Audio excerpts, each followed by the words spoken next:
gesels vanoggend met Dr. Candace Kloete en sy is die plaas- en hulpbronontleder by BFAB. Dr. Kloete, welkom hier by Grootplaas. Baie dankie.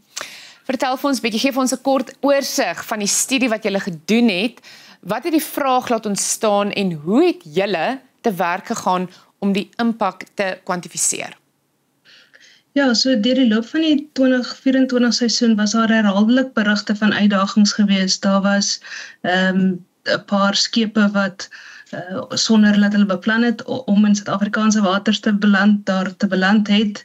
En uiteindelik was daar ook 'n klomp uitdagings vir ons om ons produk in die mark te kry. So die groot knoop het waarskynlik hier rondom week 31 tot 38 gekom toe ons 'n klomp lemoene vir Europa wou gepak het, of dit was gepak, dit was geïnspekteer en ons kon dit net nie op die skedule in die mark kry nie en dit het geweldige verliese tot gevolg gehad. So dit was wel die beginpunt van die vraag oor hoeveel kos logistiek ons en sodat 'n mens by 'n syfer kan uitkom sodat 'n mens kan begin om die uitdagings aan te spreek. Nou, in julle studie, julle dui aan dat dit 'n impak van 5,27 miljard rand wel gehad het. Hoe beraam mens eers so 'n verlies? Hoe het julle dit aangepak? So, ek dink die syfer het myself verbaas. Ja. En ek het eers net by myself, jy weet, moet ons net eers mekaar sê dat dit is 'n geweldige groot bedryf. Die sitrusbedryf in Suid-Afrika het seker omtrent 12 na 13% van totale landbouuitvoere in terme van waarde. So dit is los aan ons grootste landbouuitvoerbedryf in die eerste instansie. In die tweede instansie sit ons met meer as 140,000 werksgeleenthede op plase en in pakstore, wat omtrent 15% is van totale landbouwerksgeleenthede. So dit is 'n groot bedryf waarvan ons 'n som probeer maak het wat die logistieke impak was. In daai opsig het ons dit toe afgebreek in direkte koste, indirekte koste of dan nou ook geleentheidskoste en dan afval. Nou afval is baie moeilik om te kwantifiseer omdat dis fisies produk wat nooit die mark gehaal het nie. So hoe bepaal jy hoeveel van 'n boom het jy nie gepluk nie as gevolg van produk wat nie deur die res van die ketting kon skuif nie. Aan die einde van die dag het ons toe by 'n som uitgekom en ek verkies om daai 5,27 miljard af te breek na 'n per karton. Te sê ons het omtrent R10 direkte koste gehad. Dit bedoel ons met ekstra koste binne in ons koelkamers, duurder vervoerkoste omdat die trokke langer by die hawe gestaan het om in te kom en so meer. En dan kyk ons na omtrent R16 'n karton verliese in die mark. Produk wat nie in die mark geëindig het wat dit voor geoogmerk was nie. Produk wat in die mark opgeëindig het, maar in dieselfde tyd as wat 'n produk wat ouer is, soos dit so half vars en ouer produkte wat te gelykertyd in die mark aankom. Ons het eise op die kartonne wat in die mark aankom. En dan het ons omtrent R7 'n karton by uitgekom vir afval. Dit is produk wat op die plaas en in die pakstoor nooit tot in 'n mark enige bemarkingskanaal ingegaan het nie. En ook produk wat in die uitvoere, dis klaar uitgevoer, daar's kwaliteitsprobleme en dan sit ons met herverpakking wat 'n geweldige hoë koste het, maar ook produk wat in daai proses uitval en nie in die mark inkom nie. So as ons praat van verliese in hierdie verband, dit is produk, ek gaan dit nou hoe my brein dit verstaan, dis produk wat nooit hulle volle potensiaal bereik het amper nie. Dis hoe mense dit kan, dit is nie uitgevoer en dit het nie die plek bereik waar dit moes uitkom nie. Wat gebeur gewoonlik in so 'n scenario? Ek meen as mens na hierdie syfer kyk, nou weet ek dit het klomp goed speel 'n rol, elektrisiteit, klomp. Wat gebeur met die produkte wat nie by hulle bestemming uitkom nie? Dit word sekerlik nie weggegooi nie. Hoe werk daai proses? Okay. So ons het produk wat byvoorbeeld daar is 'n klein gedeelte en dis letterlik, ek sou sê minder as 2% van produk wat uiteindelik glad nie in 'n mark beland nie. Meeste van die koste wat ons het, die verliese wat ons het in die mark, is wanneer dit van een kategorie van mark na 'n ander kategorie. So ons sou uitvoerprys daarvoor gerealiseer het, nou realiseer ons slegs die inkomste op die plaaslike mark. Wat nie noodwendig 'n groot verskil sou gewees het nie, maar ons het die kostes aangegaan om daai produk eers in die uitvoermark te kry. So ons het dit in 'n karton gepak en ons het dit vervoer tot by die hawe en nou gaan dit in 'n mark in wat eintlik vir sakkies lemoene geoogmerk is. So daai tipe verliese in die mark het ons nogal dit maak 'n groot som. En dan die tweede deel is waar ons produk sê nou maar vir 'n spesifieke uitvoermark gepak het en ons kon nie na daai mark toe gaan nie, die skip het nie gevaar nie of daar was net opeenhopings wat veroorsaak het dat in daai mark die produk nie noodwendig op daai stadium 'n goeie prys sou kry nie. Die mark was oorvol. Daar's verskillende redes hoekom ons nie op daai stadium vir daai mark kan stuur nie. En dan gaan dit na 'n mark toe waar ons tipies minder vir ons produk kry.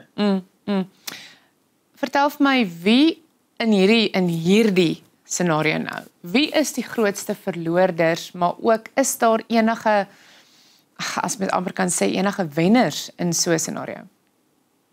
So vir my gaan dit weer eens terug na, ons het gaan kyk na direkte koste en na indirekte koste. So wanneer ons na direkte koste kyk, dan is dit ekstra koste wat in die ketting aangegaan word en tipies sou mens sê, teoreties kan daar wenners wees, omdat die koelkamer was nou vir 'n langer tyd vol, so die koelkamer eienaar kon meer geld verdien vir die infrastruktuur wat hy beskikbaar gemaak het. Maar dit is 'n baie kleiner gedeelte as die verliese wat ons het. So die verloorders in die proses is baie groter. En vir my is daar aan die verloorderkant twee dele. Daar's die produsent wat uiteindelik die hele ketting se uitgawes word uiteindelik effektief van die produsent verreken. Ja.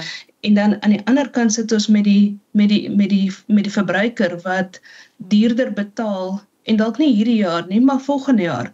Aan die einde van die dag sit ons met te veel kostes in die ketting en dit veroorsaak dat ons verbruiker uiteindelik ook deel dra aan die oneffektiewe logistieke ketting.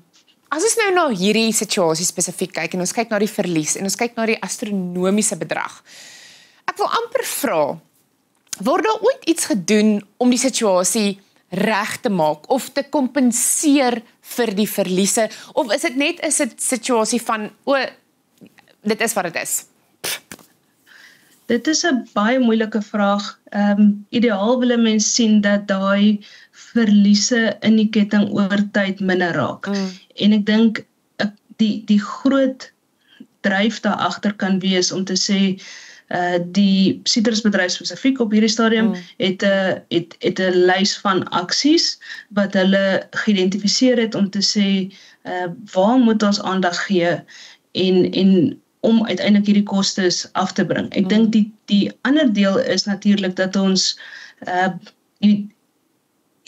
2024 was 'n baie moeilike jaar in daai opsig uit 'n logistieke oogpunt, maar dit is nie asof ons van 0 tot 100 gegaan het, ewe skielik was alles verkeerd in 2024 nie. So daar is 'n klomp kostes jaarliks wat binne in hierdie ketting ingebou is wat eintlik onnodig is. En ons moet aktief werk daarna om daai kostes uit die ketting uit te kry, want vir my is dit aan die einde van die dag sit ons met ek vra nou die dag die vraag vir iemand, as ons daai 5 miljard koste nie gehad het nie, en ons kyk na 'n ketting van 'n sitrusbedryf ter waarde van 34 miljard rand. Hoeveel meer mense kon sitrus bekostig het as daai kostes nie in die ketting was nie? En hoeveel meer produsente aan die ander kant kon op hulle plase gebly het, of hervestig het op 'n regte tyd, of kon nog 'n arbeider aangestel het. Al daai goeders, so dit kring soveel wyeer uit. Ja, natuurlik. Dat ons moet ernstig kyk na die geleenthede om daai R10 ekstra koste in die ketting, daai R16 wat ons verloor in die mark, om daai goed kleiner te kry. Is daar enigiets wat die produsent of die verbruiker kan doen om nie so, ek wil amper sê, so hard geïmpakteer te kan word nie, so hard geraak te kan word as daar infrastruktuurprobleme is? Is daar enige uitweg? Die produsent sit tot 'n mate met, ek bedoel, binne sy waardeketting wat hy kan bestuur. Sit hy met 'n uitvoerder, hy sit met 'n pakstoor, en ek dink mens gaan in my ideale wêreld as 'n navorser sê ek, ons moet elke plaas in Suid-Afrika op 'n kaart kry wat ons weet, dit is hoe oud die boord is, dit is die kultivar wat daar geplant is, dit is die opbrengs wat ons verwag daarso, dit is die weke waarin ons verwag dat hulle gaan pluk. Dan weet ons presies hoeveel volumes deur die ketting gaan beweeg oor die loop van die seisoen. En as ons dit kan onder die knie kry, en ons weet dan presies eintlik waar in die ketting gaan ons moontlik bottelnekke kan hê. Ek dink dis moeilik om te bepaal, weer speel byvoorbeeld 'n groot rol, nie net aan die produksiekant nie, maar ook aan ons hawens. So ons sit met 'n situasie waar ons weet nie noodwendig of die skip betyds gaan wees nie, maar ons kan, as ons weet presies wie wanneer waar gaan pak, of gaan pluk en gaan pak, kan ons hopelik net sê, hoorie, hou bietjie terug. Ja. Moenie nou pluk nie, as jy 'n dag of 3 kan wag, voordat jy die ekstra kostes aangaan van dit oor die paklyn sit, voordat dit in 'n karton kom, voordat dit geïnspekteer word, voordat dit tot by die hawe vervoer word. As ons weet daar kom 'n knoop, kom ons probeer die ekstra kostes in die ketting net eers breek. Dankie vir jou tyd vanoggend, ek waardeer dit geweldig baie. Enige tyd.